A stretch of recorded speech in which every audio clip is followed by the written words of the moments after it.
Olá,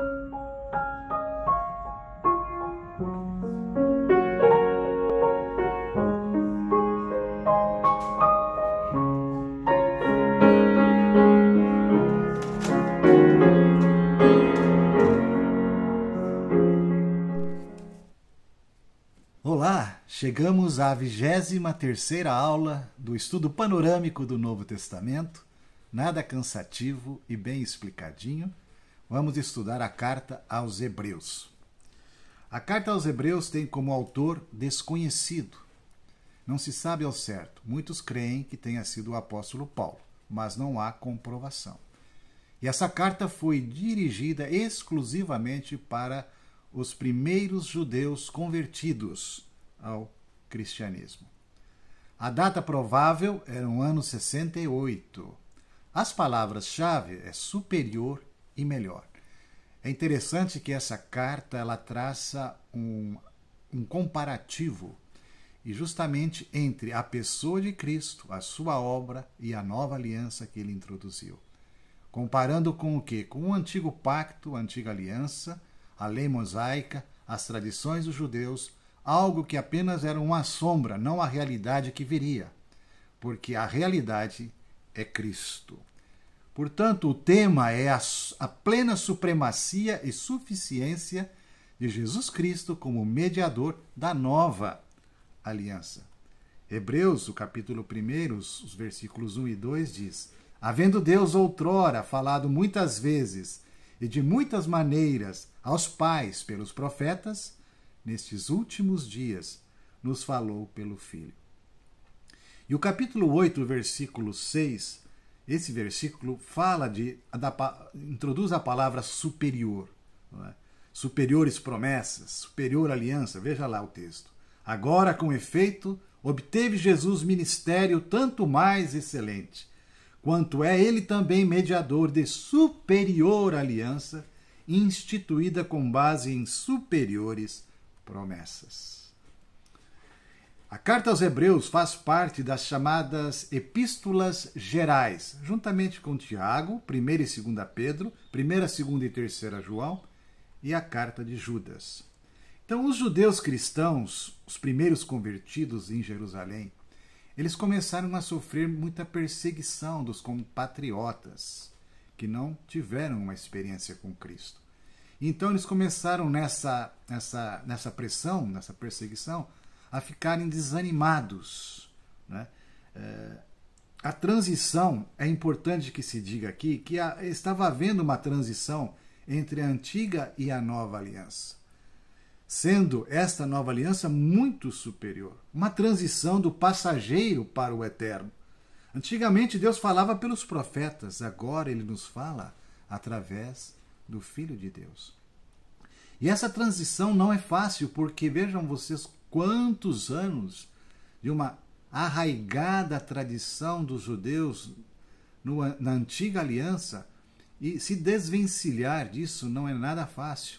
Então, os primeiros cristãos judeus passaram por um processo de estarem se libertando dos antigos conceitos judaicos para, de fato, assumirem uma nova postura, uma nova vida na nova aliança. Melhor e superior é tão destacado nessa carta que aparece 15 vezes. E encorajamento é a palavra de ordem. O autor da carta incentiva os convertidos a perseverarem e permanecerem firmes na fé. O capítulo 11, conhecido como a Galeria dos Heróis da Fé, é usado pelo autor a fim de animá-los. Jesus é muito superior. Esta é a tônica da carta. O primeiro capítulo já fala que ele é superior aos profetas, quando diz lá nos versículos 1 e 2. Havendo Deus outrora falado muitas vezes e de muitas maneiras aos pais pelos profetas, nestes últimos dias nos falou pelo Filho, a quem constituiu herdeiro de todas as coisas, pelo qual também fez o universo. Mas também Jesus é superior aos anjos. E por que esse destaque em relação aos anjos? Porque os judeus têm assim quase que uma veneração por anjos. Então o versículo 4 do capítulo 1 diz: tendo-se Jesus tornado tão superior aos anjos, quanto herdou o mais excelente nome do que eles. Também Jesus é superior a todos os grandes líderes do Antigo Testamento. Davi, Abraão, Jacó, Isaac, Moisés, que é de fato a figura, um ícone representativo do povo judeu. Vejam o que o texto diz a respeito de Moisés, comparando com Jesus. No capítulo 3, os versículos 5 e 6, diz assim: E Moisés era fiel em toda a casa de Deus, como servo, para testemunho das coisas que haviam de ser anunciadas. Cristo, porém, como filho em sua casa, a qual casa somos nós, se guardarmos firme até o fim a ousadia e a exultação da esperança. Cristo é muito superior a Josué. No capítulo 4, fala do descanso. Que de fato Josué introduziu o povo, depois de uma grande peregrinação no deserto, finalmente ele introduziu o povo na terra prometida, na terra de Canaã. Então, chegaram finalmente ao seu destino, em um destino de descanso. Mas o verdadeiro descanso está na pessoa de Cristo. Ele mesmo é o descanso. Ele é o sábado, a realidade do sábado. Ele quem disse lá em Mateus 11, 27, 28, ele disse: Vinde a mim todos vós que estáis cansados e sobrecarregados, porque eu vos aliviarei. E ao final ele termina dizendo: E achareis descanso para as vossas almas. Ali no capítulo 4 de Hebreus fala de Josué, né? Ora, se Josué lhes houvesse dado descanso, não falaria posteriormente a respeito de outro dia. Portanto, resta um repouso para o povo de Deus. Porque aquele que entrou no descanso de Deus, também ele mesmo descansou de suas obras, como Deus das suas. Então, há uma referência aqui velada, mas é extremamente clara, indicando que o verdadeiro descanso, o verdadeiro repouso, o grande dia, é o dia de Cristo. É o dia do Senhor, tanto na sua primeira vinda como na sua segunda vinda. Ele é a representação da realidade do descanso. Cristo é o nosso descanso. E, finalmente, também, Jesus é muito superior a Arão, a todo o sacerdócio levítico. Vamos pegar como exemplo o capítulo 7, os versículos de 24 a 28. Vejam vocês que precioso. Este, no entanto, porque continua para sempre, tem o seu sacerdócio imutável, falando de Jesus. Por isso também pode salvar totalmente os que por ele se chegam a Deus, vivendo sempre para interceder por eles. Com efeito, nos convinha um sumo sacerdote como este, santo, inculpável, sem mácula, separado dos pecadores e feito mais alto do que os céus, que não tem necessidade, como os sumos sacerdotes, de oferecer todos os dias sacrifícios, primeiro por seus próprios pecados, depois pelos do povo, porque fez isto uma vez por todas, isso lá na cruz, quando a si mesmo se ofereceu.